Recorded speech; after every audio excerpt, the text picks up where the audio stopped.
অবশেষে মধ্যপ্রাচ্যে শান্তির ইঙ্গিত। 2 সপ্তাহের উত্তাল সংঘর্ষ, রক্তপাত, ক্ষেপণাস্ত্র হামলা আর পারমাণবিক বোমার গর্জনের পর ইরান ও ইসরায়েলের মধ্যে যুদ্ধবিরতি কার্যকর হয়েছে। আর এরপরই নিজেদের প্রচারের যুদ্ধে নেমেছে তারা। ইসরায়েল, ইরান ও যুক্তরাষ্ট্র 3 দেশই এই যুদ্ধে তাদের বিজয়ের গল্প বলছে। সেই গল্প জানাচ্ছেন শারমিন স্বপ্না। 13ই জুন ইরানে ইসরায়েলের আগ্রাসনের মধ্য দিয়ে শুরু হয় 2 দেশের যুদ্ধ। 2 সপ্তাহ ধরে চলে সংঘর্ষ ও ক্ষেপণাস্ত্র হামলা। এরপর সোমবার রাতে ডোনাল্ড ট্রাম্পের এক নাটকীয় ঘোষণার মাধ্যমে যুদ্ধবিরতি শুরু হয়। ট্রাম্প জানান, ইসরায়েল ও তেহরান যুদ্ধবিরতিতে সম্মত হয়েছে।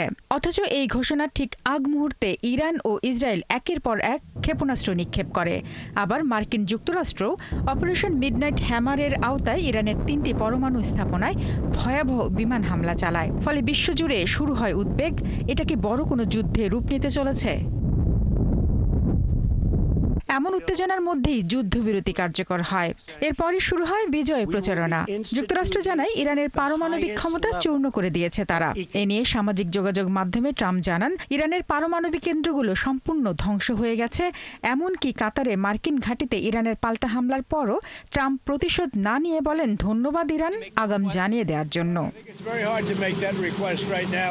চুপ নেই ইসরায়েলও। তারা বলছে, যুদ্ধ শুরুর আগেই তারা ইরানের গুরুত্বপূর্ণ সামরিক ও গোয়েন্দা কাঠামো গুড়িয়ে দিয়েছে।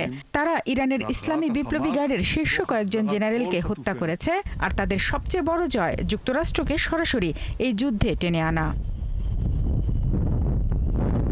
অন্যদিকে ইরানও বলছে, তারা মাথা নত করেনি। বিশ্বের সবচেয়ে শক্তিশালী দেশ যুক্তরাষ্ট্রের মুখোমুখি হয়েছে, লড়েছে এবং নিজেদের শর্তে যুদ্ধ থামিয়েছে। তাদের পক্ষ থেকে আগাম বার্তা দিয়েই কাতারে মার্কিন ঘাঁটিতে হামলা চালানো হয়েছে, যাতে কোনো প্রাণহানি না ঘটে।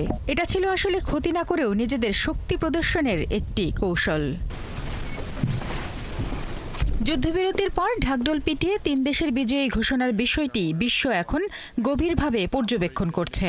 কেননা যুক্তরাষ্ট্র ইরানের পারমাণবিক অবকাঠামো ধ্বংসের কথা বললেও তেহরান তা অস্বীকার করছে। আর পশ্চিমা গোয়েন্দা সংস্থাগুলোও ইরানের ইউরেনিয়াম মজুদ নিয়ে নিশ্চিত নয়। ভবিষ্যতে তা আবার চালু হবে কিনা এ নিয়েও চলছে আলোচনা। এই দেশগুলোর মধ্যে দ্রুত কূটনীতি সক্রিয় না হলে আরও ভয়াবহ রূপে সংঘাত ফিরে আসার আশঙ্কা করছে বিশ্ববাসী। শারমিন স্বপ্না, 71।